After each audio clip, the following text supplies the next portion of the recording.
So today's book is Cinderella. Let's start with the first pages.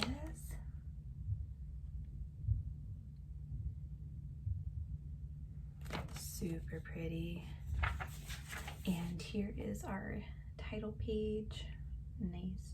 Again, owned by Disney Press. So, all right. Once upon a time, in a faraway land, there lived a rich widowed gentleman and his beautiful daughter, Cinderella. Cinderella's father was kind and loving. He married for a second time so that his daughter would have a mother to care for her. Cinderella's stepmother, Lady Tremaine, had two mean and ugly daughters called Anastasia and Drizella. When Cinderella's father died, her stepmother stopped pretending to like her. She was jealous of Cinderella's charm and beauty, so she forced the young girl to become a servant in her own home. Cinderella was given a tiny bedroom in the attic. Her only friends were birds and mice. They listened as she sang about her dreams of a life filled with happiness. A dream is a wish your heart makes when you're fast asleep. In dreams you will lose your heartache, whatever you wish for. Okay. One morning, Cinderella found a tubby little mouse caught in a trap. "We'll call you Gus," she said. Then she gently set him free and put him with the other mice for safety. "Don't forget to warn him about Lucifer," Cinderella reminded them, and off she went to begin the day's chores. Lucifer was her stepmother's cat. He was sly and lazy, and all the animals hated him, especially Bruno the dog. After Cinderella had given Lucifer his milk, she walked out into the yard. "Breakfast time," she called, scattering corn for the chickens. The mice came running for some breakfast too, but Lucifer was blocking the way to the corn. One of the mice, Jacques, crept bravely up to Lucifer and kicked him. There was a loud splash. This made Lucifer very angry. When he saw Gus busily gathering up some corn, he pounced on him. "Lucifer, mean, bite at you, scratch you."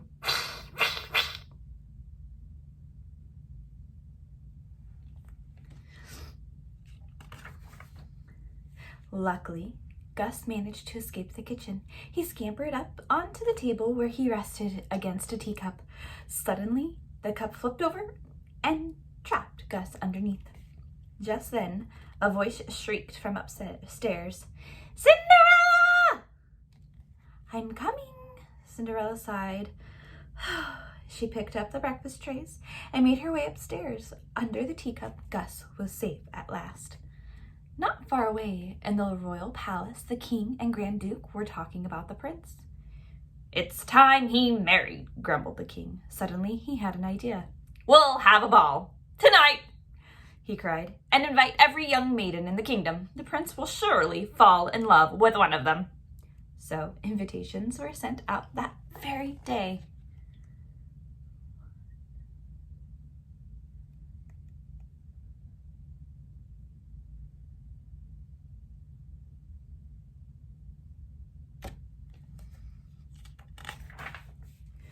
When the royal messenger delivered the invitation to Cinderella's house, Cinderella went to find her stepmother. She was upstairs in the music room, listening to Anastasia and Drizella sing and play the flute. "There's going to be a ball at the palace," exclaimed Lady Tremaine as she read the invitation. "Every young maiden is to attend." "Why, that means I can go too," said Cinderella hopefully. Anastasia and Drizella shrieked with laughter at the idea, but Cinderella was determined. "Well, why not?" she asked. Her stepmother thought for a moment, and then a sly look crossed her face. "I see no reason why you can't go, if you get all your work done." "I'm sure I can," cried Cinderella, rushing up the stairs to find something to wear. Sing, sweet nightingale, sing, sweet nightingale, I.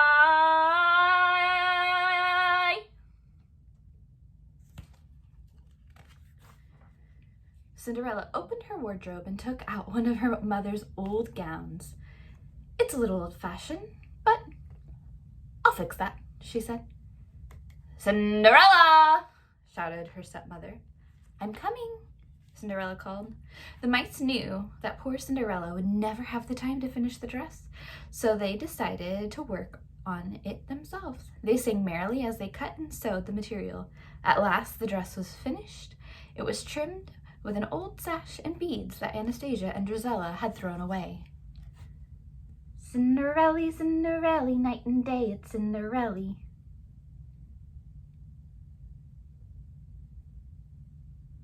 They always keep her busy. She'd go around in circle till she very, very dizzy. Still they holler, keep her busy, Cinderelly.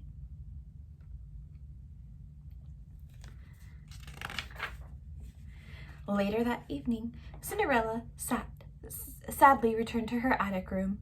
She had been so busy that she hadn't had time to get ready. From the window, she watched a carriage arrive to take her stepmother and her stepsisters to the ball. As Cinderella turned away, she suddenly saw the dress. Surprise! Her friends cried.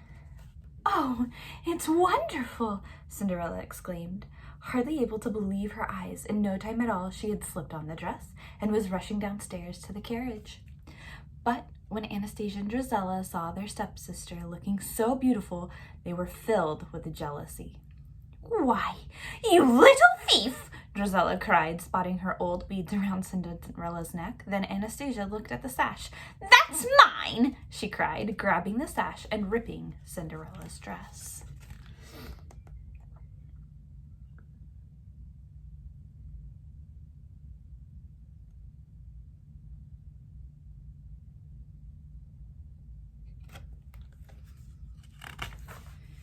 Please stop, cried Cinderella, but it was too late. Her dress was ruined. She ran into the garden and flung herself down by a bench. She sobbed as if her heart would break.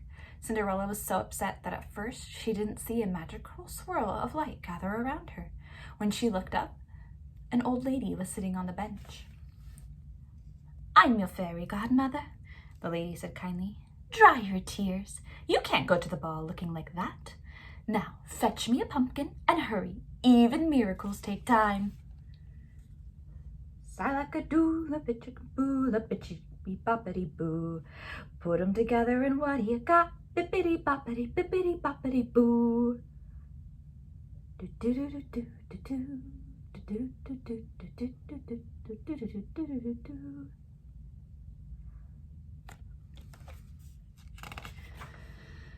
Minutes later, the fairy godmother waved her magic wand over the pumpkin. Bippity-boppity, bippity-boppity, boo, she sang. The pumpkin now changed into a sparkling carriage. Now, said the fairy godmother, with an elegant carriage like that, you simply have to have mice. With that, she waved her wand over Gus, Jock, and their friends and changed them into proud white horses. Another wave of the wand, and Cinderella's horse was changed into a coachman, and Bruno, the dog, into a footman. Then, with a final wave of the wand, Cinderella was dressed in a magnificent ball gown with the delicate slippers. Oh, thank you, cried Cinderella, stepping into the carriage. It's like a dream come true. I know, dear, but you must understand you'll only have till midnight, the fairy godmother warned. On the stroke of 12, the spell will be broken.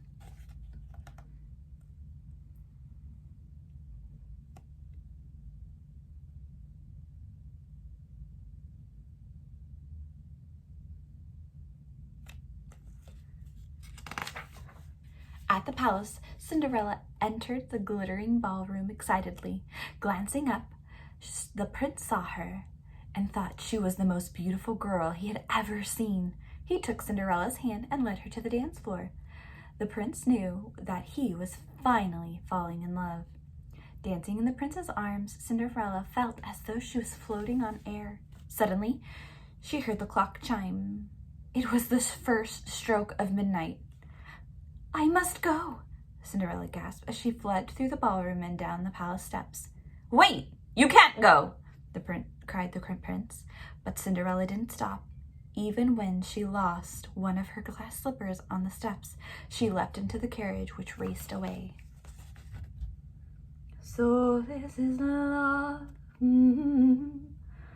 So this is what makes life divine. I'm all aglow, and now I know the dreams to a miracle is love.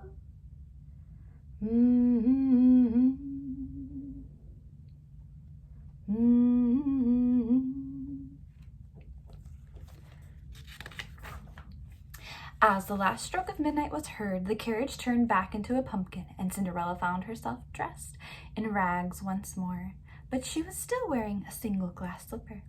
Back at the palace, the prince was heartbroken. He declared he would only marry the girl whose foot fit in the slipper he had found. The next day, the Grand Duke began his search. Every maiden in the land would have to try on the glass slipper until he found the prince's true love. Meanwhile, Lady Tremaine noticed that her stepdaughter was humming the music from the ball. She was determined that Cinderella would not try on the slipper. When Cinderella went up to her room, Lady Tremaine followed her and locked the door.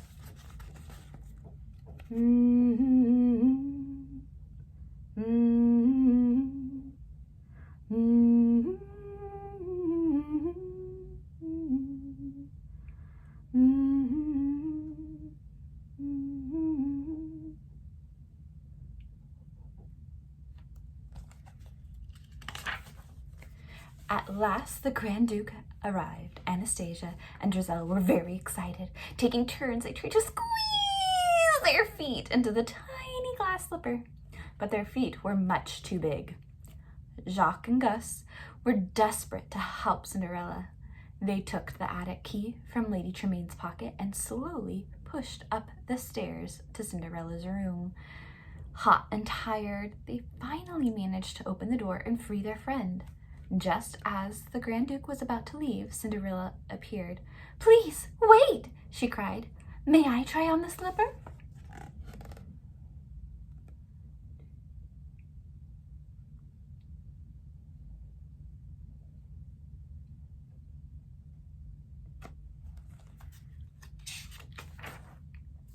The Grand Duke led Cinderella to the chair and called for the footman. As the footman stepped forward, the wicked stepmother tripped him.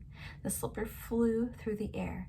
There was a loud crash as it hit the floor and shattered into 1,000 tiny pieces. "Oh no!" gasped the Duke. "Perhaps this would help," said Cinderella, reaching into her pocket and bringing out the glass slipper.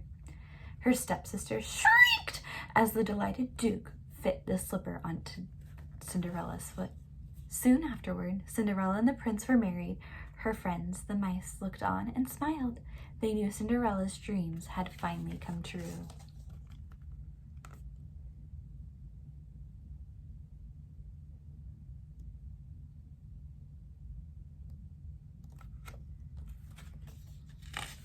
And that, my friends, is the end of the book.